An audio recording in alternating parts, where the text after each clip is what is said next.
अस्सलामुअलैकुम everyone, welcome to Eid vlog. सबसे पहले कि आज ईद है, उन सब को बहुत बहुत ईद उल फितर मुबारक हो, और जिनकी ईद कल है उनको एडवांस ईद मुबारक हो। आज जी माशाल्लाह मेरी 15वीं ईद है यहाँ पर प्रदेश में, और पिछली 14 माशाल्लाह काम पे गुजरी थी, और आज की भी माशाल्लाह काम पे ही गुजरेगी।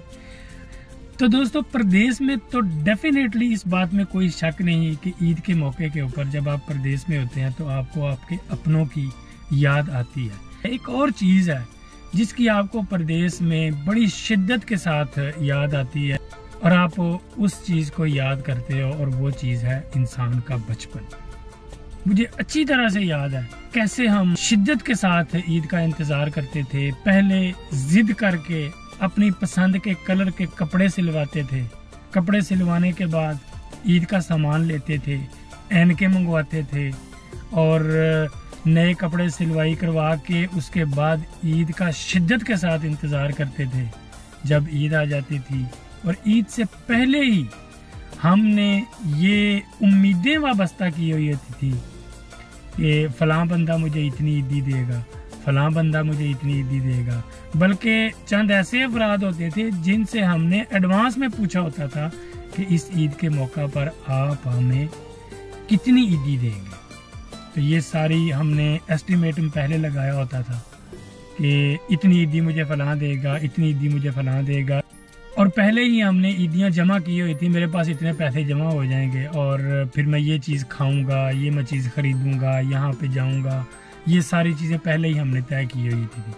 बहरहाल ईद का दिन आना, सबसे पहले कपड़े पहनने, उसके बाद ईद की नमाज़ पढ़ने, ईदगाह में जाना, और ईदगाह जाकर जिस रास्ते से जाते थे वो छोटा रास्ता होता था, क्योंकि ईद की नमाज से लेट होने का डर होता था, तो शॉर्टकट रास्ते से ईदगाह में जाना, और फिर ईद पढ़ने के बाद वहाँ पर लोगों से ईद मिलने के बाद घर वापसी किसी दूसरे रास्ते से आना थे। वापसी का रास्ता लंबा होता था, वो रास्ता ही नहीं ख़त्म होता था।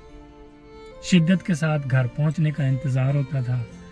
घर पहुँचना, देखना कि सारे अफराद घर के इकट्ठे हो गए, इकट्ठे हो जाना, उसके बाद सबसे पहले माँ से ईद मिलना, और उसके बाद बहन भाइयों सब से ईद मिलना, मिलने के बाद ईदी हासिल करनी, उसके बाद फिर खूब आवारा गर्दी करनी, हल्ला गुल्ला करना, मोहल्ले में निकल जाना, दोस्तों से मिलना, चने की चाट, लोबिया, ये सारी चीज़ें जो ईदी मिली होती थी उनसे ये चीज़ें ख़रीद के खाना, मज़ीद चटपटी चीज़ें खाया करना, आवारा गर्दी करना, दोस्तों के साथ मिल के प्रोग्राम बनाना कि कहीं शहर घूम के आते हैं।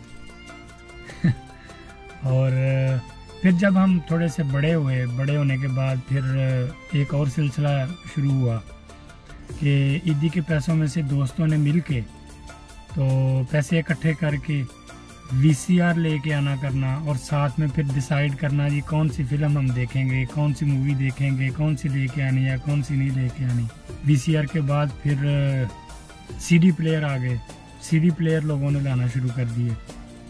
फिर अगर कोई प्रोग्राम बन जाना तो किसी रिश्तेदार के घर जाना, या किसी रिश्तेदार ने आ जाना, फिर उनसे भी ईदी बटोरने की उम्मीद रखना, बहन भाइयों का आपस में लड़ना, दोस्तों से एक दूसरे से पूछना कि तुम्हारी ईदी कितनी रह गई है, तुम्हारी ईदी कितनी रह गई है, कितने पैसे तुमने खर्च कर लिए हैं। जब पैसे जेब में बच जाने, अगर बहन भाइयों के आपस में पैसे बच जाने या किसी के ख़त्म हो जाने, तो फिर उसको पैसे दिखाने कि मेरे पास इतने पैसे बचे हुए हैं अभी।